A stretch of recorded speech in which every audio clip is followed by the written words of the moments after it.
Hello বন্ধুরা, welcome back to my channel. আশা করছি সবাই খুব ভালো আছো। আজকে চলে এসেছি প্রীতির বিয়ের ভিডিও নিয়ে।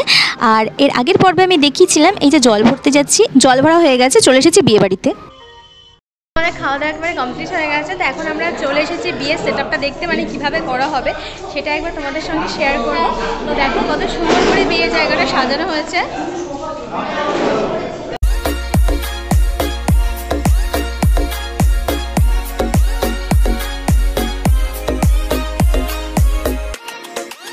তো এই যে জায়গাটা দেখছো, এখানে চেয়ার টেয়ার বসানো হবে আর এখানেই বসতে দেবে বর বউকে। আর এই পাশটা দেখতে পাচ্ছ কি সুন্দর করে এই যে মণ্ডপটা সাজানো হয়েছে, এখানে বসে কিন্তু বিয়ে হবে। আর এই পুরো সেটআপটা কিন্তু দারুণভাবে তৈরি হয়েছিল বন্ধুরা। আর বিকেলবেলা মানে সন্ধ্যেবেলা লাইটিংটা এত ভালো হয়েছিল, সে কারণে দেখতে আরও বেশি ভালো লাগছিলো। আর বেশিরভাগ বিয়ে বাড়িতে দেখো এখন এরকম সাজানো হচ্ছে ফুল টুল দিয়ে, আর বেশ ভালো লাগছে দেখতে। আর চারপাশে কিন্তু জানলা দরজা সবই আছে, তো গরমে কোনো অসুবিধা হচ্ছে না। আর এখানে দুপুরবেলা খেয়ে দিয়ে আসার পর আমি কটা রিলস বানিয়ে নিয়েছি, কারণ রিলস বানাতে আমার তো খুব ভালো লাগে। আর এই রিলসগুলো যদি তোমরা দেখতে চাও অবশ্যই আমার ইনস্টা অ্যাকাউন্টটা অবশ্যই ফলো করে নিও।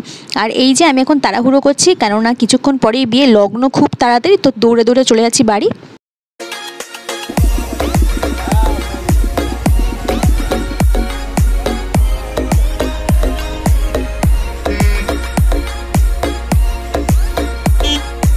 সন্ধে হতে না হতেই চলে এসেছে বরের গাড়ি, কেননা লগ্ন ছিল খুবই সামনে, মানে খুবই তাড়াতাড়ি।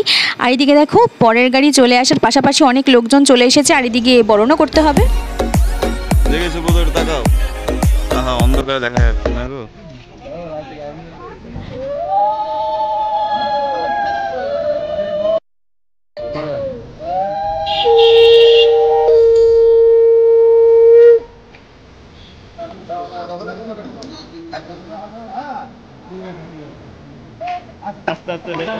এই আস্তে, এই তো আওয়াজ ধরে থেকে দেখতে হবে না।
তো সুব্রত এখানে চলে এসেছে, মানে আমাদের বরমশাইটা একবারে রেডি।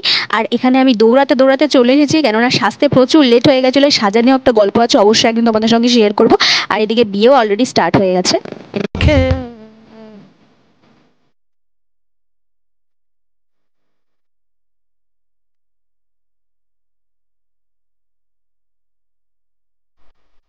আর এদিকে দেখো এখন বিয়ের পিঁড়িতে এরা দুজন বসে গেছে, এখন বিয়ে স্টার্ট হবে।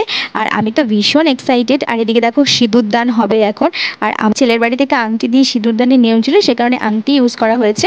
আর দেখো সিঁদুর পরানো হয়ে গেছে, আর প্রীতিকে দেখতে তো খুবই ভালো লাগছিল। আর যে ফটোশ্যুটগুলো হয়েছিল পরের সময় পেলে একদিন অবশ্যই তোমাদের সঙ্গে আমি শেয়ার করবো।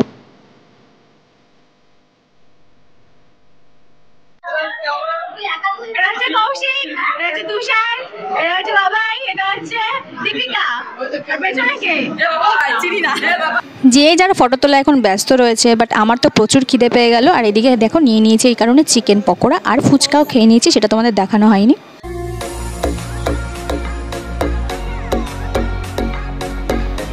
একটা ভালো ব্যাপার হচ্ছে লগ্ন যেহেতু অনেক ফার্স্টে ছিল, সেই কারণে সবাই ওর বিয়েটা দেখেও যেতে পেরেছে আর সিঁদুরদানও দেখে যেতে পেরেছে। তো লগ্ন ফার্স্টে থাকলে বেশ ভালোই হয় বন্ধুরা। তো দুজনেরই খিদে পেয়ে গেছে, সেই কারণে বললো কি খাওয়া যায়, সে কারণে ওদের জন্য এই যে খাবার দাবার নিয়ে আমি হাজির হয়ে গেছি। হচ্ছে তো, হ্যাঁ? নতুন বড় ফুচকা খাবে?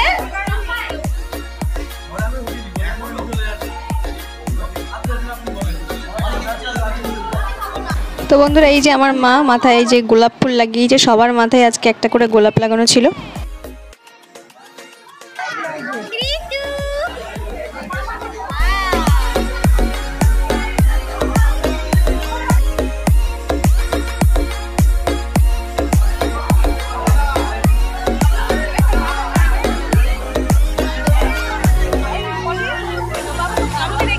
তো বন্ধুরা এদিকে আমার মা বাবুকে খুঁজতে ব্যস্ত, কেননা প্রচুর রাত হয়ে গেছে, বাড়ি যেতে হবে।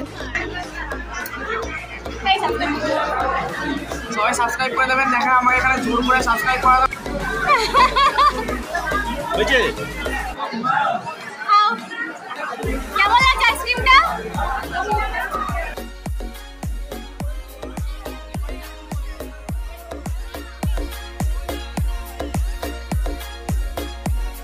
থ্যাংক ইউ বলে ভুলে যেতাম। তো বন্ধুরা বিয়েবাড়ি বলে কথা, আমি ব্লগ করবো না তা কি হতে পারে। তো এদিকে আমি ব্লগ করতে তো খুবই ব্যস্ত, আর ও পাশে দেখো ফটোশ্যুট হয়েই যাচ্ছে। আর আমিও ভাবছি কখন আমি গিয়ে ফটোশ্যুট করবো। আর এই যে এই মেয়েটা উকি মেরে চলে গেল। ছিলাম ওখানে দাঁড়িয়ে তোমাদের সাথে বক বক করবো, বাট এত ক্রাউড ছিল, এত লোকজন ছিল, তো সেটা বলে আর হয়ে ওঠেনি। বিয়েবাড়ি প্রায় শেষ, অনেক মজা হয়েছে, আনন্দ হয়েছে। তো এবার খাওয়ার পালা, আর তোমাদের সাথে এখন বসে বসে একটু গল্প করছি দেখো।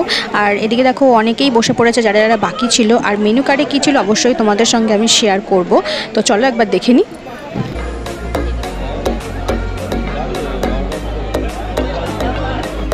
তো এবার খাওয়ার পালা, প্রচুর খিদে পেয়ে গেছে, অনেক রাত হয়ে গেছে। চলে আসলো ডিমের ডেভিল, তার সাথে এই যে স্যালাড। তো গরম গরম খেতে না খুব ভালো লাগছিল, আর অনেক রাতও হয়ে গেছিলো। তো তারপরে চলে আসলো এই যে নানপুরি, নানপুরির সাথে ছিল হচ্ছে চানা মশলা, এটা খুবই টেস্টি, এখনও জিভে জল আসছে। তার পাশাপাশি ছিল এই যে বিরিয়ানি, চিকেন বিরিয়ানি ছিল, আর তার সাথে ছিল চিকেন চাপ। মানে ভিডিও করতে করতেই জিভে জল এসে যাচ্ছে। এই যে বড় একটা ধামসা আলু ছিল গাইস। তার পাশে ছিল চাটনি পাঁপড়, আর তার পাশাপাশি এই যে মিষ্টিটা। তো বন্ধুরা সেই রাতে প্রচুর পরিমাণে জমিয়ে আমরা খেয়েছিলাম। তারপরে রাতেরবেলা সুব্রত আর প্রীতির সাথে অনেক গল্প করেছিলাম, বাট সেগুলো তোমাদের সঙ্গে আর শেয়ার করা হয়নি, মানে আনন্দের চোটে সব ভুলে গিয়েছিলাম। আর পরের দিন সকালবেলা ছিল এই যে দুঃখ, বেদনাদায়ক জিনিস। সব আনন্দের মাঝে একটু তো দুঃখ থাকবেই, আর প্রতিটা মেয়ের জীবনে এই দিনটা খুবই কষ্টের। মা বাবা ভাই বোন সবাইকে ছেড়ে থাকার কষ্টটা যে কী, সেটা একটা মেয়েই ভালো বুঝতে পারে। তো যাই হোক বন্ধুরা, আজকের ভিডিওটা আমি এখানেই শেষ করছি, আর বেশি বাড়াচ্ছি না। ভিডিওটা ভালো লাগলে অবশ্যই সাবস্ক্রাইব করো এবং কমেন্ট করে অবশ্যই জানিও ভিডিওগুলো তোমাদের কেমন লাগছে। ভালো লাগলে অবশ্যই কিন্তু একটি করে লাইক করে দিও। তো বন্ধুরা আজকের মতো এখানেই বিদায় জানাচ্ছি। পরবর্তীকালে অনেক ভালো ভালো ভিডিও আসছে, প্লিজ আমার চ্যানেলটির সাথে থাকো এবং পাশে থাকো। তো আজকের মতো টাটা।